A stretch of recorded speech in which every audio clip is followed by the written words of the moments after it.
السلام علیکم ورحمۃ اللہ وبرکاتہ وبہ نستعین اما بعد فاعوذ باللہ من الشیطان الرجیم بسم اللہ الرحمن الرحیم قد افلح المؤمنون الذین هم فی صلاتهم خاشعون والذین هم عن اللغو معرضون والذین هم للزکاة فاعلون صدق اللہ العظیم۔ بزرگان محترم اور برادران عزیز، جو آیت میں نے آپ کے سامنے تلاوت کی یہ سورہ مؤمنون کی آیت ہے۔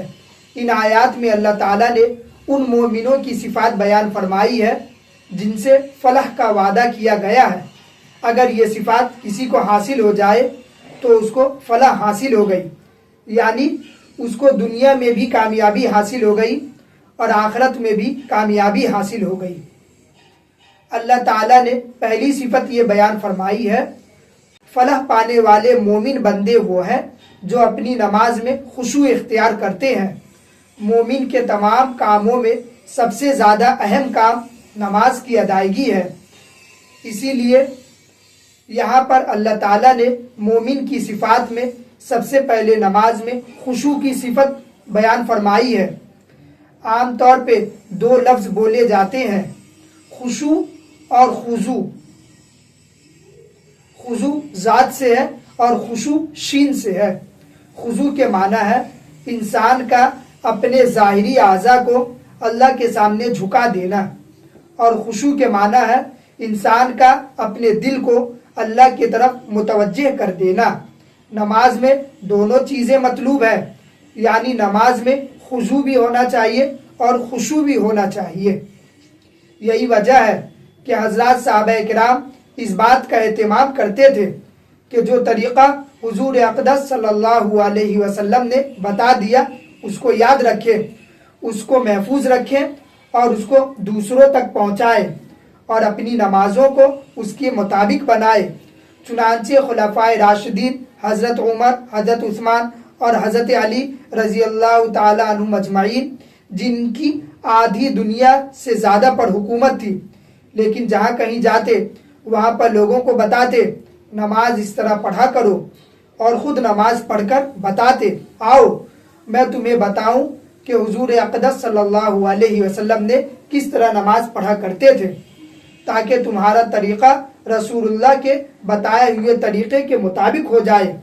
حضرت عبداللہ بن مسعود رضی اللہ عنہ اپنے شاگردوں سے فرماتے تھے، الا اصلی کم صلاۃ رسول اللہ صلی اللہ علیہ وسلم، کیا میں تمہیں وہ نماز پڑھ کر نہ دکھاؤں جو رسول اللہ صلی اللہ علیہ وسلم پڑھا کرتے تھے؟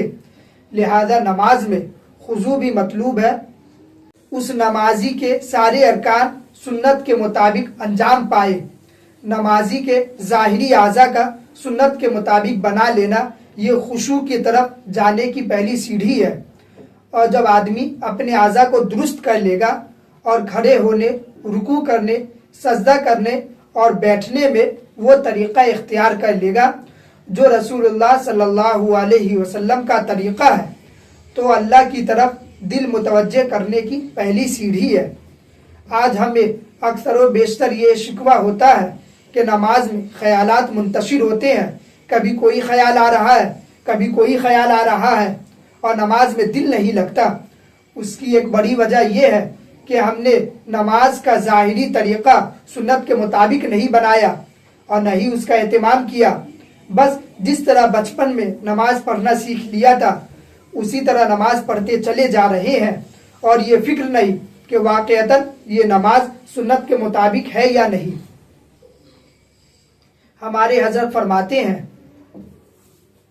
کہ آج مجھے قرآن و حدیث اور فقہ پڑھتے پڑھاتے ہوئے اور فتویٰ لکھتے ہوئے کئی زمانہ گزر گیا، اور ان کاموں کے علاوہ کوئی اور مشغلہ، کوئی اور کام نہیں، لیکن آج اتنے سال کے بعد اب بھی بعض اوقات نماز میں ایسی صورت پیش آ جاتی ہے کہ مجھے پتہ نہیں چلتا کہ اب میں کیا کروں۔ پھر نماز کی کتاب اٹھا کر دیکھنی پڑتی ہے نماز درست ہوا یا نہیں۔ میرا تو یہ حال ہے، لیکن میں لوگوں کو دیکھتا ہوں سارے عمر نماز پڑھتے چلے جا رہے ہیں، اور کبھی کسی وقت دل میں یہ سوال پیدا نہیں ہوتا کہ میری نماز سنت کے مطابق ہوئی یا نہیں۔ حضور اقدس صلی اللہ علیہ وسلم کے طریقے کے مطابق ہوئی یا نہیں، کبھی ذہن میں یہ سوال پیدا نہیں ہوتا۔ اس کی وجہ یہ ہے کہ ہمارے ذہنوں میں اس بات کی اہمیت نہیں ہے کہ اپنے نمازوں کو سنت کے مطابق بنائے۔ اس لیے ضروری یہ ہے کہ آدمی سب سے پہلے نماز کا طریقہ درست کرے۔ اگر آپ لوگ بھی اپنے نماز کا طریقہ درست کرنا چاہتے ہیں اور اپنی نماز کو رسول اللہ صلی اللہ علیہ وسلم کے نماز کی طرح بنانا چاہتے ہیں تو انشاءاللہ اس کی اگلی ویڈیو میں اس کا پورا طریقہ کر کے اور حدیث و قرآن کی روشنی میں بتاؤں گا۔ اور اگر آپ کو بھی سیکھنا ہے تو چینل کو سبسکرائب کر دیں تاکہ اگلی ویڈیو جب آپ تک پہنچے تو آپ بھی نماز کا مکمل طریقہ سیکھ لیں۔ اسی کے ساتھ میں اپنی بات کو ختم کرتا ہوں۔ وآخر دعوانا ان الحمد للہ رب العالمین۔